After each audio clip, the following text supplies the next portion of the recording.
We left off where the Ramchal had explained that the reason why God created the world was so man should be a beneficiary of his goodness. Because since God is good on the absolute level, one who's good does good and provides good for others.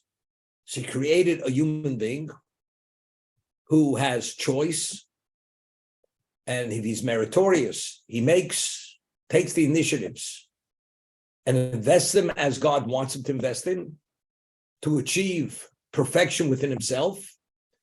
Then the ultimate value of that is he's able to be part of God's goodness, to cleave to God, to be sitting in the radiance of God, which is the ultimate value of good. But he explains, if God wanted man to be a beneficiary of his goodness, he just could have created the soul and put him in a spiritual setting in his own proximity.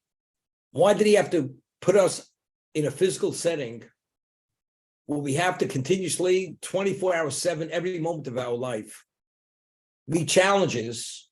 And if we succeed in the challenge, then we're considered that achieves perfection. Otherwise, we don't have it. He could have created the perfect soul, and based on that degree of perfection that he endows the soul, that soul will cleave to God.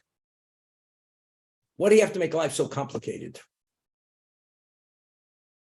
So he explains this as something phenomenal. Just to give you a little bit of background to appreciate what he's saying. What's the law? A Jew is not permitted to eat non-kosher.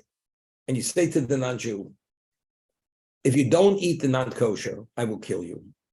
And the person is forced to eat non-kosher.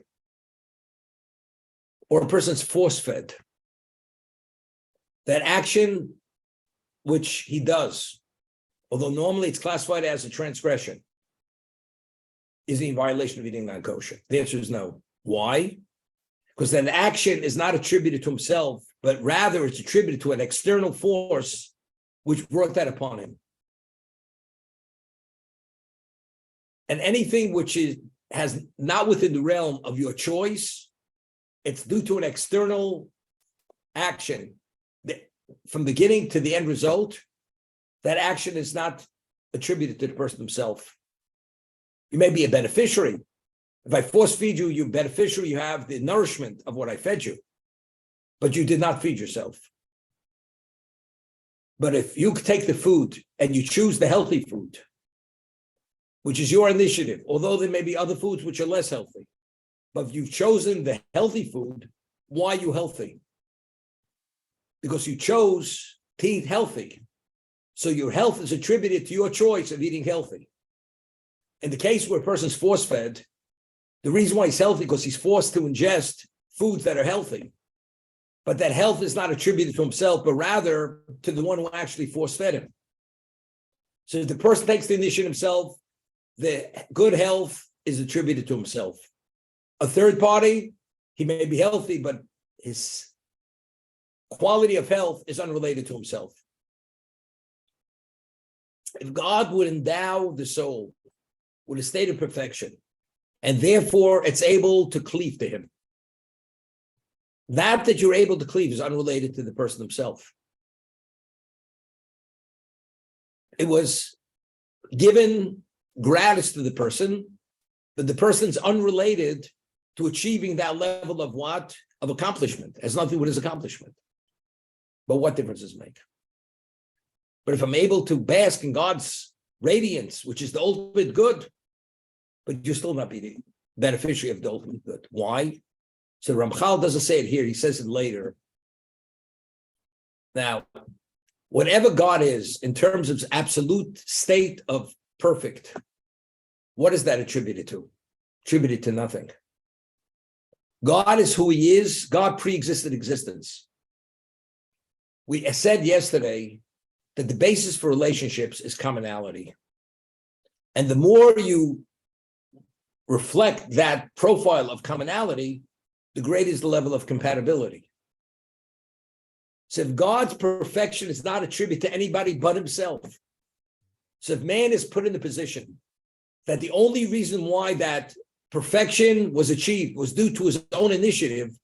Why was that? Why is that person, the end result, perfect? What brought about that perfection? It's not attributed to anything but his own initiative. As a result of that, endowing man with choice, although it's more complicated, more difficult, but ultimately, when you make the right choice, and that right choice brings about perfection, that perfection is not attributed to anybody but yourself. As a result of that, the commonality which you created is similar to God's perfection. Just as God's perfection is not attributed to anybody but himself, you taking the initiative, it's not endowed upon you, but rather it's your own initiative, and that's why you're fully deserving of the result of that action itself, because you created it yourself. And it's not attributed to anything external other than yourself. As a result of that, since the commonality is closer to what God is, there's a greater level of compatibility. As a result of that, you become a greater beneficiary of the goodness of God, because you have greater relevance to what God is in himself. But of course, God endows us with the means. We live in a physical world. God gives us the opportunity. God is unrelated to anything of opportunity. God is what he is because that's what he is. You're born in a certain setting. You have certain things available to you. Without God availing, whatever that may be, to be the work chest, the tools to bring it about, we wouldn't be it. We wouldn't achieve it. Doesn't make a difference. But whatever a human being is, maximizing on the program, because you could go north or you go south, and you choose to go north, fully north, and use every aspect of your life and fully invest it. That's the ultimate level of perfection. Because as we mentioned, name it a Rambam, every Jew could be as great as Moshe Rabbeinu. What does that mean? Just as Moshe Rabbeinu fulfilled his potential to its fullest, every one of us, although we're less than infinitesimal compared to Moshe Rabbeinu, but we can't be more than what God endowed us with. We have a maximum, we have a capacity, we have a potential. If you achieve that, you achieve perfection, because you couldn't do better than you've done. And if you achieve that, you cleave to God no less than Moshe Rabbeinu cleaves to God. Because you created that commonality of what? Of choice. You made all your choices were right. And if they're not all right, as we said, even the greatest tzaddik is not perfect. But even though he fails, but he tries to correct his imperfections, which with the mechanism called tshuva. He has the remorse, he has the regret, he makes commitments, he makes defenses which are necessary to prevent the mistake to be made over again, to be repeated. But that's what the tzaddik is. Rambam writes in the Laws of Tshuva, a human being is born at the equidistant point between good and evil. Man has the ability to go in either direction, do the right thing, do the wrong thing. And because he has that ability, although it may be more difficult one than the other, because naturally we're more inclined to go after the physical, but if you go against the grain, and you make the right decision, why did you make that right decision? That's only due to your own initiative. Because it is your initiative, you're fully compensated and rewarded and commended for that right choice. But if God forbid you go and make the wrong choice and you follow the inclination, which you had the ability to rein in on that inclination, you could have suppressed it and done the right thing. So why did you follow your inclination? Because you chose, which you had the ability to suppress it, you chose not to suppress it. As a result of that, you're fully culpable for the bad choice that you made. But again, the Ramak, Ramosha Kurdaviro, who was the colleague of the Arizal, writes in his work, The Palm Tree of Dvorah, that God gives us the full parameters.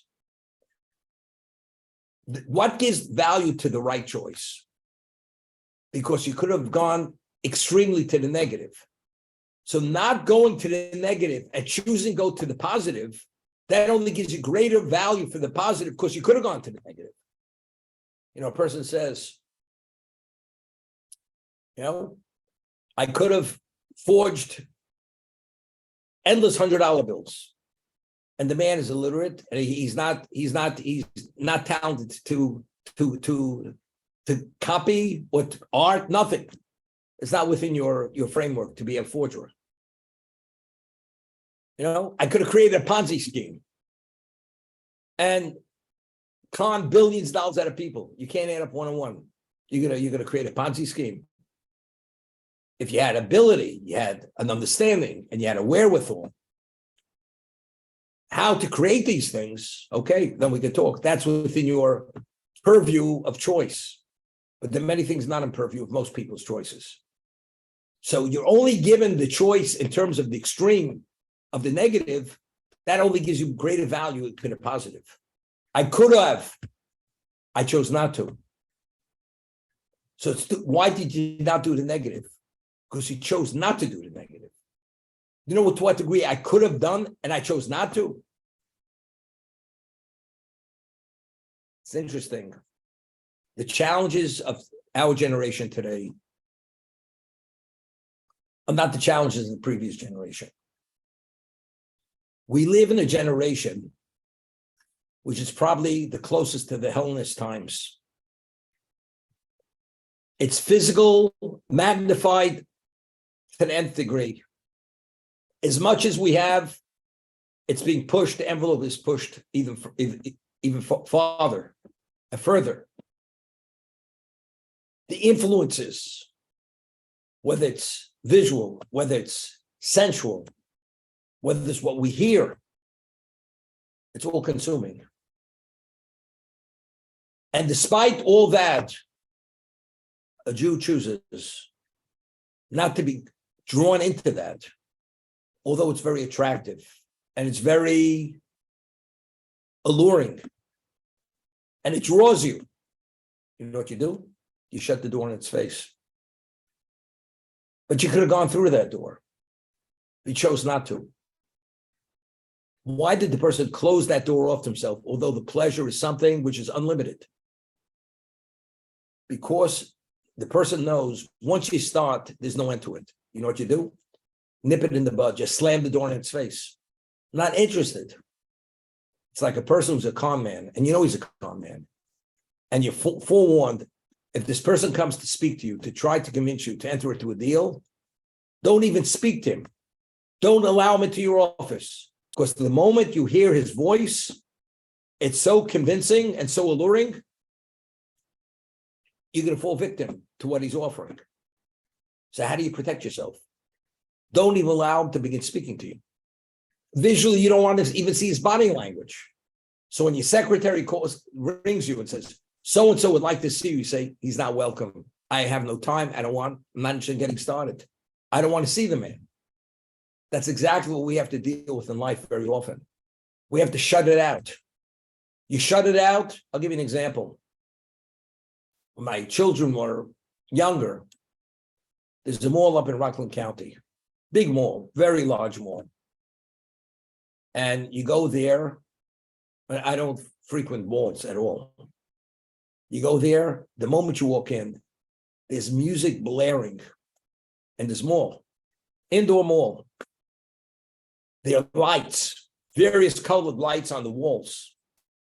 There's a certain scent, a smell, which is from the stores, very alluring smell.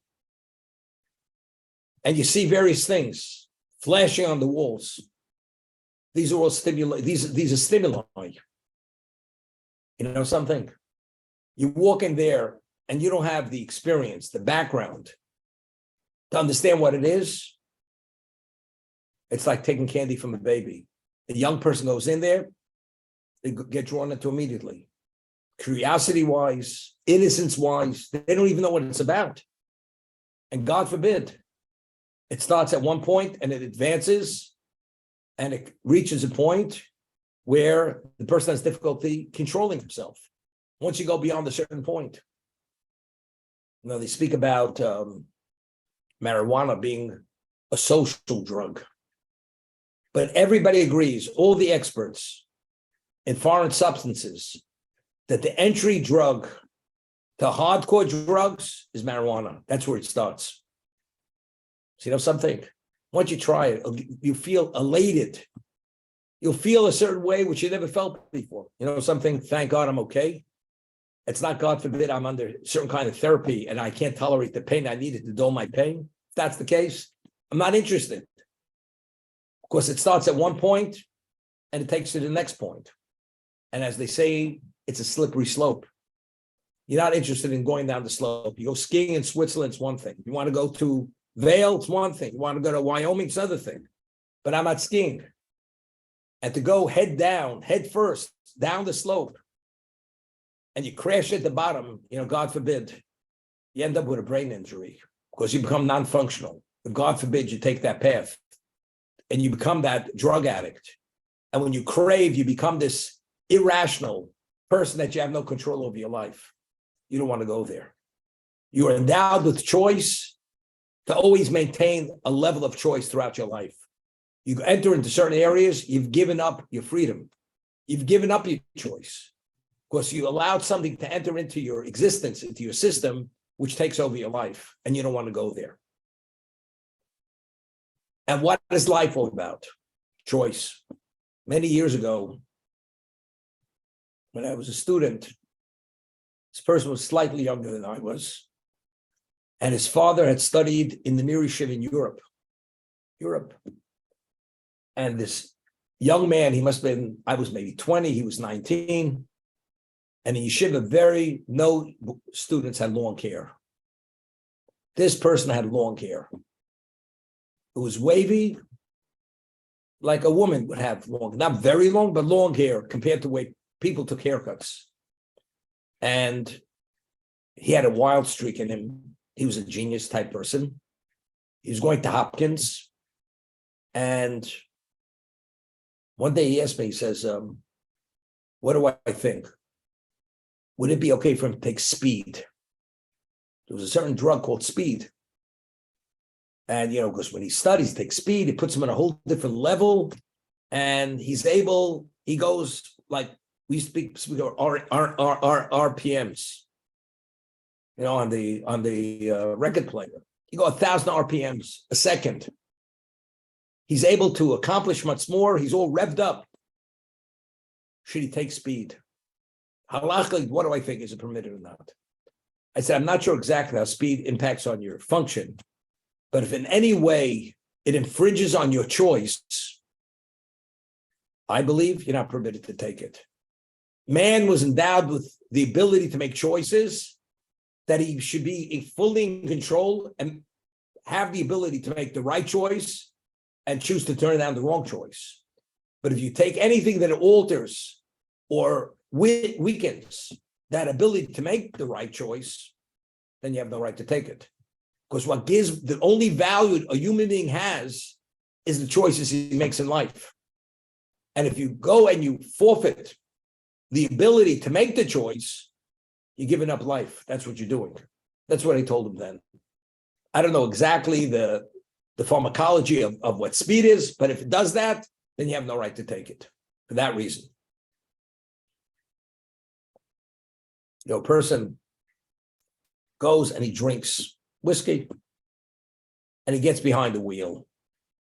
Once he's intoxicated, you realize he doesn't have full control of his faculties, and getting behind that wheel is acting fully irresponsible, and because you have no control. Well, the person says, you know, you can't hold me guilty because, you know, once I'm drunk, I don't know what I'm doing. So when I got behind the wheel, I can't be held accountable for getting behind the wheel. You want to know something? If initially when you were sober and you drank, knowing that you could get behind the wheel, you had an obligation either not to get drunk, not to get attacked, or take the keys, lock them away, that you can't get behind the wheel. So you could have done something in advance that you shouldn't be in position that, God forbid, you get on the road, you take people's lives, or even take your own life. That is the responsibility a person has to himself and to others. That's the endowment of choice. There's a law, in halacha, if a person has an obligation to say the shachar service, and for some reason he forgets and doesn't say shachris inadvertently, he can make it up by saying two minchas. He says two amidas for mincha. The first amida is for mincha. The second amida is what? Is for the shachris. It's called a makeup amida. What about if the person, about half an hour before the amida, he drinks and he becomes intoxicated? And there's no way, based on that level of intoxication, he could sober up to be able to say the amida. And you're not permitted to say the amida if you're intoxicated, because the amida, you're having an audience with God. Being intoxicated in that context, it's totally inappropriate. Therefore, you're not permitted to say the amida. But you realize if you become intoxicated half an hour before the time, and you have a limited amount of time, and by the time you become sober, it's going to be after the time. Although when it came time to say the amida half an hour later, it was beyond your control, but knowing in advance that would be your state when the amida, time of the amida comes, there's no makeup. That's called deliberate. You put yourself in a state where it's considered deliberate that you could not say the amida. You chose not to say the amida by drinking and knowing that you'll be and there was no way to sober up by that time. And that's what it's all about. Choice is a gift of life. We do anything to infringe on that because choice gives us value, gives the opportunity meaning. And our whole existence is to make right choices. So anything which infringes on that choice, which is the ability to make the right choice, and now fall victim due to your state of mind or physicality or emotion, then you failed. As we say, there's nothing more precious in life than life. Within the spiritual realm, there's nothing more precious, infinitely precious, than choice, because choice gives the innate value for the whole purpose and the time we spend on this earth. Because without it, your life has no value whatsoever.